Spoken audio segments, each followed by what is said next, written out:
Mas na sequência nós temos que avançar. Então já falei, mini reatores nucleares serão no futuro uma alternativa complementar para o Nordeste. Angra 2 tem que ser feita, né? E a questão das energias alternativas, eólica e solar, que na medida em que ganham escala, vão se barateando. Sim. O senhor, na presidência da República, fecharia o IBAMA? Não, de forma o senhor falou das hidrelétricas e o IBAMA atrapalhando aí. É preciso redesenhar a legislação brasileira. A culpa não é do IBAMA, né? Hoje, por exemplo, um servidor do IBAMA é criminalizado pelo Ministério Público, pessoa física. Sim. Então, depois de uma série de estudos coletivos e relatório para cá, discussão para lá, o funcionário que assina o papel, na contramão do que um décimo esclarecido, o integrante do Ministério Público, acha que deveria ser, vai lá responder por crime, pessoa física, e tem que pagar o advogado do próprio bolso. Então, isso tudo é um erro grave, né? São esses equívocos de uma corrupção da moral católica que gosta desses pretextos e formalidades, né, agravados pelo nosso legado lusitano. Isso vai ser tudo mudado. Vai ser tudo mudado. Então, aquilo que compuser o eixo estratégico de desenvolvimento, que o projeto nacional que eu vou apresentar, né, anunciar, toda a legislação será mudada para que o licenciamento tenha um rito expedito, sem perda de qualidade. E prevenindo instâncias. Em qualquer circunstância, serão questões de Estado. Mas vai embargar obras? O IBAMA poderá embargar obras de jeito nenhum. Sim. Então será assim, vamos pegar um exemplo. Belo Monte.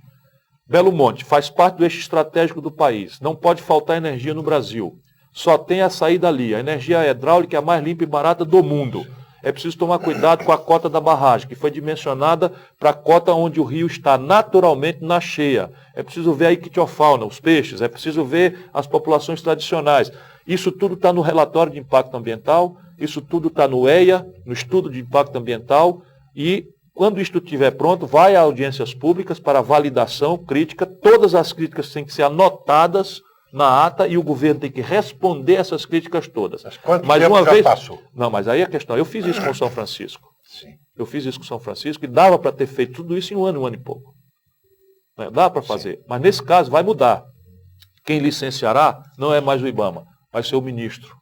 Em cima do EIA-RIMA, em cima desse processo de validação, ou nas obras específicas que estão na questão estratégica e que tem emergências, por exemplo, não pode faltar energia no país. O ministro licencia ou faz o licenciamento e o presidente determina. Portanto, fica prevenida toda a instância. E o Ministério? O Congresso Nacional poderá expedir um decreto legislativo anulando, portanto o controle social está garantido, e o Ministério Público muda de um jovem promotor bem intencionado, mas pouco vivido, pouco experiente, pouco preocupado com a questão geral do país, para o Procurador-Geral da República. E ao invés de ser um jovem juiz interessado também, ou às vezes pressionado, ainda muito verde, não é por aquele autor, vai para o Supremo Tribunal Federal. Então fica tudo garantido, mas o tempo das questões estratégicas será outro. Será outro. E em qualquer circunstância vai acabar essa história de criminalização de atitudes funcionais de servidor do IBAMA. Sim. Deputado, outra questão interna grave. O que fazer com o MST, ou melhor, como fazer a reforma agrária?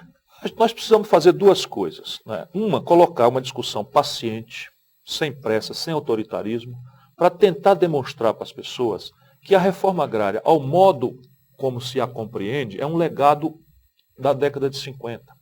Hoje, você confinar uma família num minifúndio, sem cadeia de comercialização, sem assistência técnica, sem, enfim, escala, é condenar a miséria, o favelamento rural. Então, isso é um trabalho pedagógico, que como fazer com o MST? Dialogar. Eu fui governador, já lidei com o MST. Então, lá no Ceará tinha, como todo lugar, invasão. Invasão, ordem judicial, confusão, violência e tal. Eu chamei o MST, me lembro bem da Fátima, que é uma grande liderança hoje nacional do MST, era uma garota começando lá.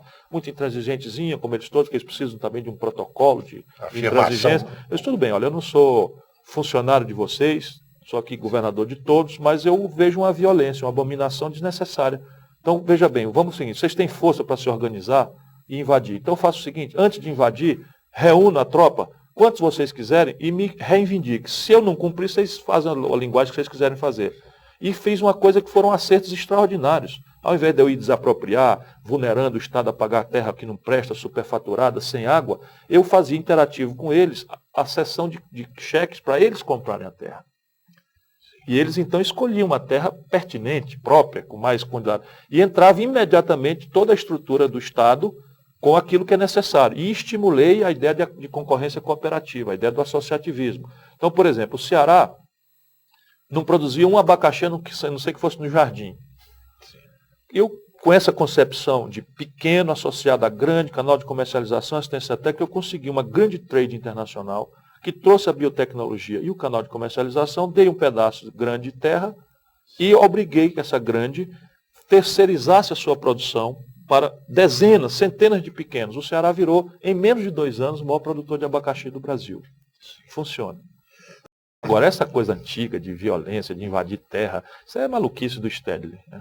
Sim. Mas é um fato. É um fato. E, em qualquer circunstância, o presidente da República é escravo da ordem. Nós podemos e devemos questionar a ordem. A ordem é conservadora, nós devemos ser progressistas. A ordem deve ser eternamente questionada, mas pelos elementos próprios. O presidente da República, ali investido, é escravo da ordem, na minha formação.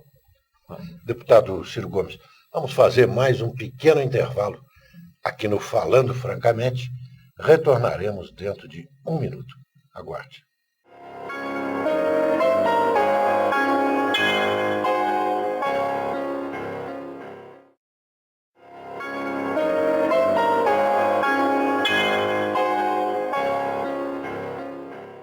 Voltamos aqui no programa Falando Francamente da Paraná Educativa a conversar com o deputado, candidato à presidência da República, Ciro Gomes. Deputado, dentro dessas questões pontuais, dos problemas nacionais, do programa dos candidatos, o que fazer com a corrupção? Melhor, com essa impunidade que está por aí.